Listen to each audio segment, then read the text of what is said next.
want to bring in the Vice Chair of the Senate Intelligence Committee, Virginia Democratic Senator Mark Warner, and thank you for your time during the recess. And we'll get everybody back inside in a moment. How will you vote on these two articles, Senator?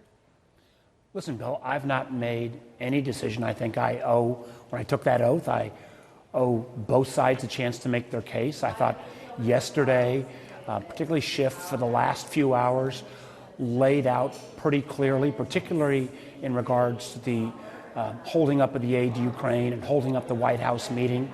I've followed this pretty closely, but I thought it was laid out very well last night.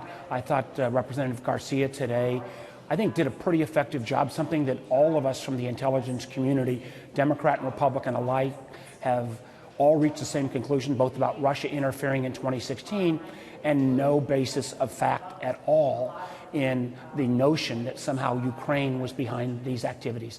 I agree with Representative Garcia. Okay. That was part of the Putin thing. What I want to hear, though, from the president's lawyers, are the president's lawyers going to try to roll back the factual presentation, or are they going to simply say the president's behavior didn't rise to the level of an impeachable offense? So I'm anxious to hear from the president's lawyers and then have a chance to ask questions before I make any decisions. Senator, let me just try and peel back the curtain a little bit, because the process, I don't want to call it secretive, but we can only see so much, and you're told not to talk to each other.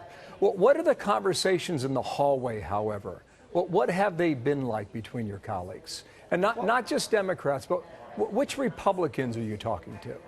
Listen, I've got a lot of friends on the Republican side.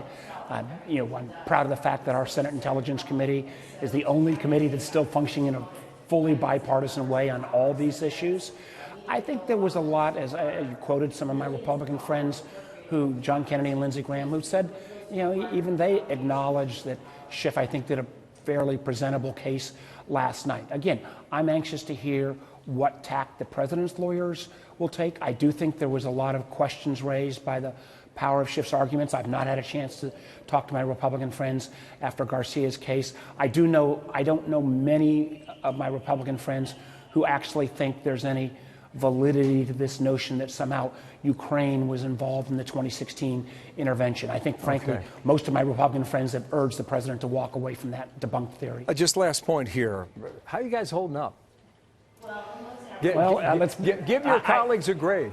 Listen, I may have been caught looking at an iPhone on my first day and getting up and walking around. You're not supposed to have right, phones. I took it off after that, and I get to sit in the back.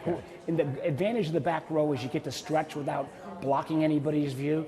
But these have been some pretty long days, and I've never seen 100 politicians be this quiet. That's a fact. Senator, thank you. Mark Warner from Virginia, the Democratic Senator, thank you for your time, and we'll drop back in there in a moment. Thank you very much.